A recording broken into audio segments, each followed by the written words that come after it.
would you have done something differently than President Biden during the past 4 years? There is not a thing that comes to mind. And she went on The View and still couldn't get it right.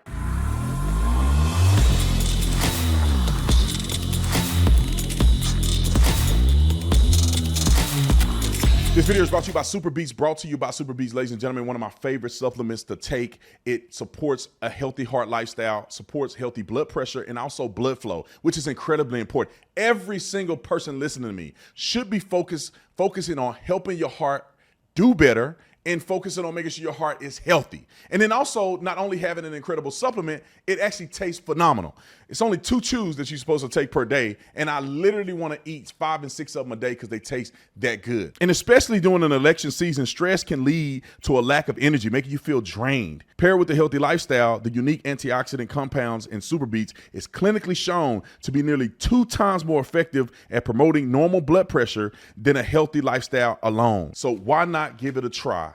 I'm young, but I do believe in preserving my health so I can live a long time. Ladies and gentlemen, I need to be making these videos and my family is dependent on me. And I know for a fact that every single person that's watching me, people are dependent on you, and you have to have a good heart to live long. Double your potential with Super Beets Heart Chews. Get a 30-day supply of Super Beets Heart Chews on all bundles and 15% off your first order by going to getsuperbeets.com and use code Tatum. That's getsuperbeets.com. Use code Tatum and enjoy heart health today. Ladies and gentlemen, Kamala Harris went on The View and sucked.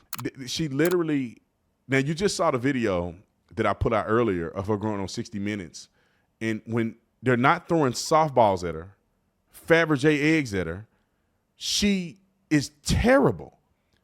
And then when they throw softballs at her, they let her lie without any retribution or without any conflict whatsoever.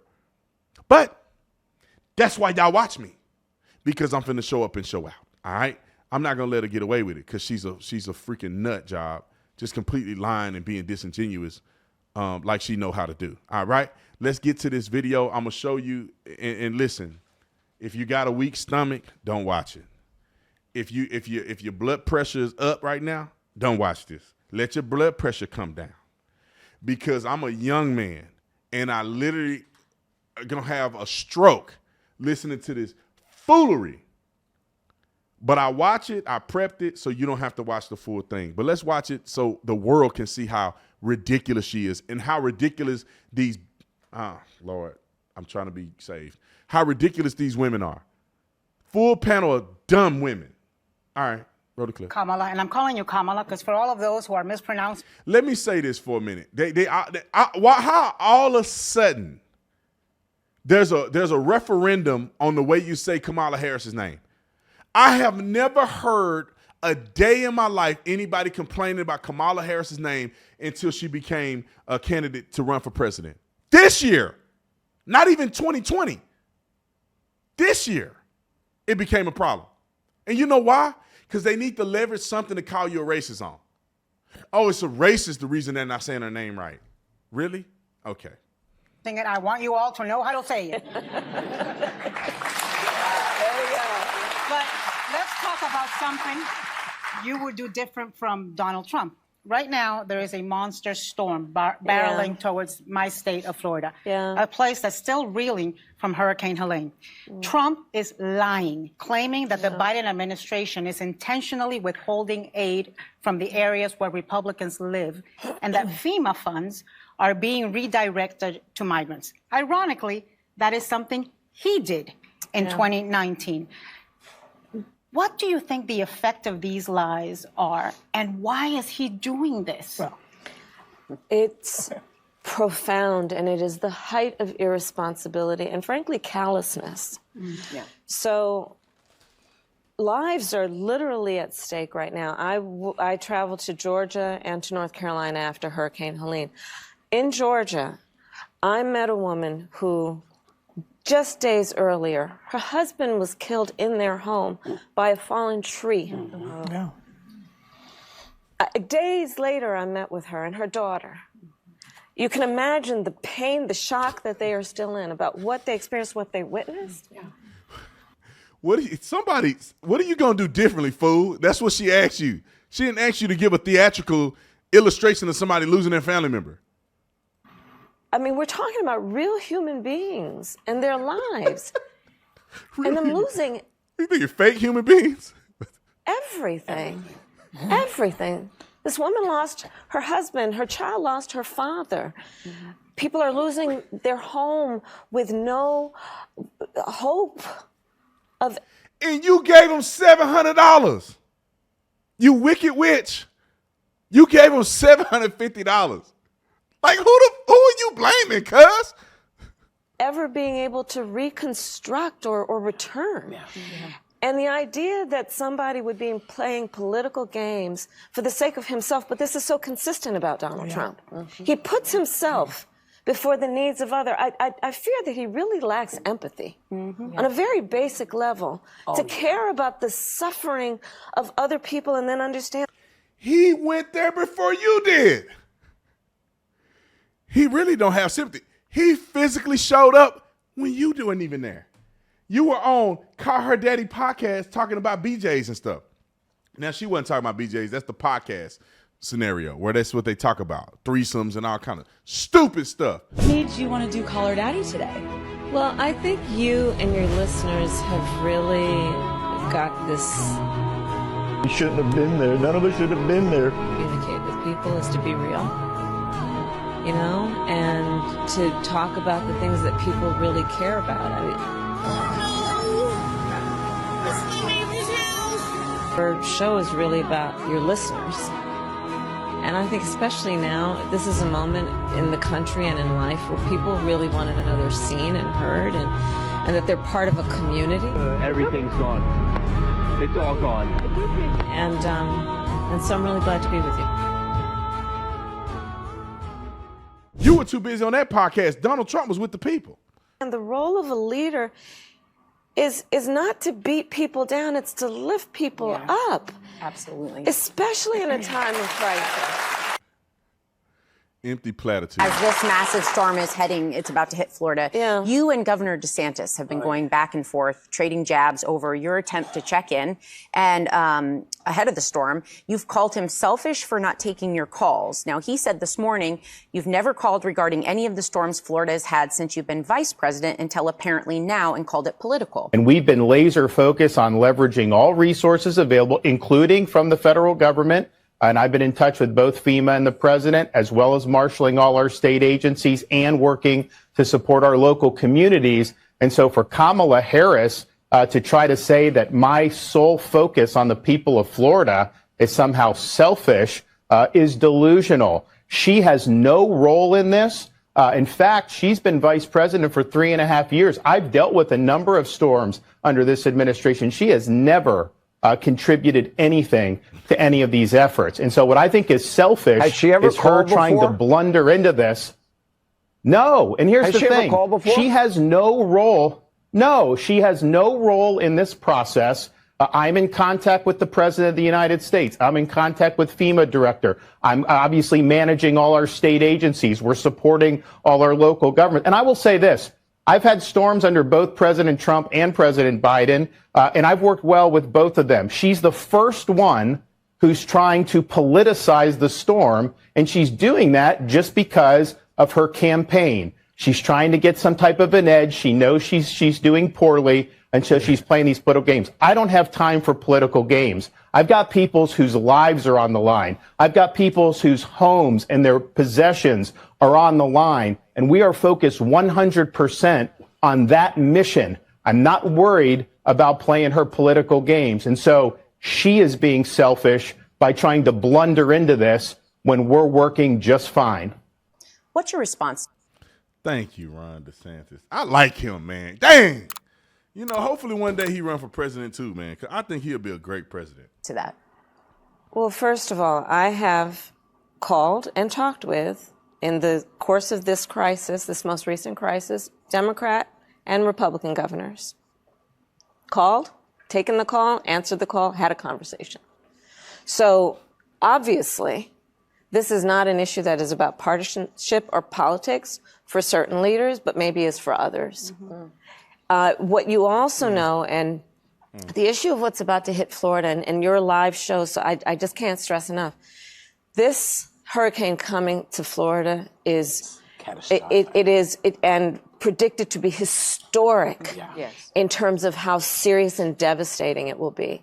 And I urge every and anybody who is watching or has family members in that area, please, please, please take seriously your local officials. Admonition to you, if they're telling you to evacuate, get your stuff and go.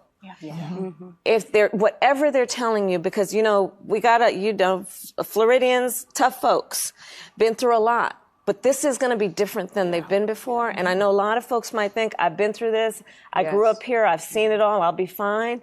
This one is going to be different. And not one time. Well, how deep we in this? 5 minutes deep, and she haven't mentioned what she would do differently than Donald Trump. She never answered the question. That's why I called the governor about what Florida has received in terms of impact. We have to have an agreement that at some point we all need to work together to combine resources, especially federal, state, and local resources around these kinds of disasters. He's already been talking to Biden, the president, or allegedly. I don't know what he half dead. And I think it's a shame that that hasn't happened, but look, it has at the local level and with other state electeds. So He'll take your call on your precedent. And here's the thing you should know on that point. And when I'm president, I will continue to call him to see what he needs for help. Saying you're not aware of that, and if so, how are you not aware of that? So Biden called me a couple days ago with Helene when I was on the helicopter. I didn't have any issues. They had helped us with what we've done. I'm not aware that he's tried to call since then. Certainly hasn't called my phone, so I don't know quite where they're getting that information. At the same time, we got the approvals that we need. If there's something else that we need, I'll hop on the phone very quickly, whether that's the FEMA administrator or the president, and we will press the case to be able to get approvals for what we need in Florida. But we have gotten approvals for everything that we've asked for. Good in this area? I didn't know that she had called, so I'm not sure who they called. They didn't call me, and their characterization of it was something that they did. It wasn't anything that anybody in my office did in terms of saying that it was political. Given the severity of the storm, since I did want to ask you about politics right now in terms of should I don't really want to answer questions about this. Is not a time for politics. No, excuse me, Gary. You and your publication will twist anything that's done to try to make a political agenda. That's what you do. That's how you get your clicks. I understand that. I understand that's the business model. Well, but I don't want to talk about politics because, but I have a feeling that however you do, you guys will find a way to frame it. That's just your shtick. I get it. It's fine. But I don't want to participate in it. We have had to respond to a Category 4 hurricane. We've had to prepare and now respond to something that may hit as a major hurricane, may be Category 4, may even be bigger than that. We hope that it does, but that should be the focus. And I think some of these questions are trying to create some type of political angle where there's just none there. What we've asked for has been approved. You're not seeing me out there carping or complaining about anything. We have gotten what we need from the feds. We have been working constructively with all the local communities. We have marshaled an incredible amount of resources. The governor. Miss Joe Biden, what Joe Biden had to say about it.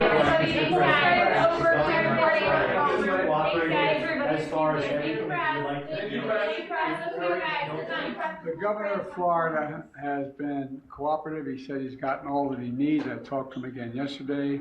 And I said, no, you're doing a great job. It's all being done well. We thank you for it. And I literally gave my personal phone number to call. So I don't know. There was a rough start in some places, but every governor from Florida to North Carolina has been fully cooperative and supportive and acknowledged what this team is doing. And they're doing an incredible job. Yeah, so she's still lying. All right, we got more. Y'all hold the phone. This is the most damning clip of Kamala Harris. This is probably the most damning clip. If I don't have any other clip, this is the clip you need to pay attention to. Listen to what she said. Would you have done something differently than President Biden during the past 4 years? There is not a thing that comes to mind in terms of, and I've been a part of most of the decisions that have had impact. Yeah. The work that we have done, for example, capping the cost of insulin at $35 a month for our seniors is something I care deeply about. What about inflation? About allowing Medicare to negotiate drug prices. Yes. And bring the cost of prescription medication down for seniors, but my intention is to expand that for all Americans. The work we have done to invest in American industries, whether it be in terms of manufacturing and creating. Why are people feeling like the economy is going south for them? Why is inflation out of control and wages are not keeping up with inflation? Why can people not buy homes like they used to? Why is the interest rates crazy? Interest rates are crazy, man. I mean, people will be saving tens of thousands of dollars given these interest rates. I just bought 2 cars. Well, I traded in and then upgraded 2 cars. The interest rate was 4%, 2% on the other car, and I got a dang near 850 score. I got close to an 800 score. I was 820, but it went down a little bit. I got like almost an 800 credit score, right around 800, and I think the interest rate was like 8 or 9%. 4%, a double interest rate. And then the other car was we were at 2%, and it went up to 8%. Like, that's 4 times the interest rate. Think about buying a house. Like, maybe 4 years ago, you could afford that house to make the payments at the interest rate they were offering. And now you can't afford that same house. And the housing prices is going up and up and up and up. That house is far gone. You'll never be able to afford the house at the rate that you are getting raises or the rate that you're finding a job with inflation. You're still underwater, and the interest rates are up, so you're even more underwater. So people are missing the American dream because idiots like this woman. Let me finish the clip. Almost 800,000 new jobs around manufacturing. Those were all a shared priority. But they don't mention nothing about the border. They don't mention nothing about all the catastrophic things that she's done that people are complaining about. People are not complaining about maybe y'all did 2 or 3 things right. That's fine. But most people are struggling, and it's not fair that y'all put them in that position. All right, I just had to debunk a few things on The View. I'm sure there was a lot of stuff that I didn't talk about, but y'all can go watch it on your own. But I just had to show what kind of fool she is. And I encourage you guys to go and watch that 60 Minutes. That was insane. I'll see you on the next one. I'm out.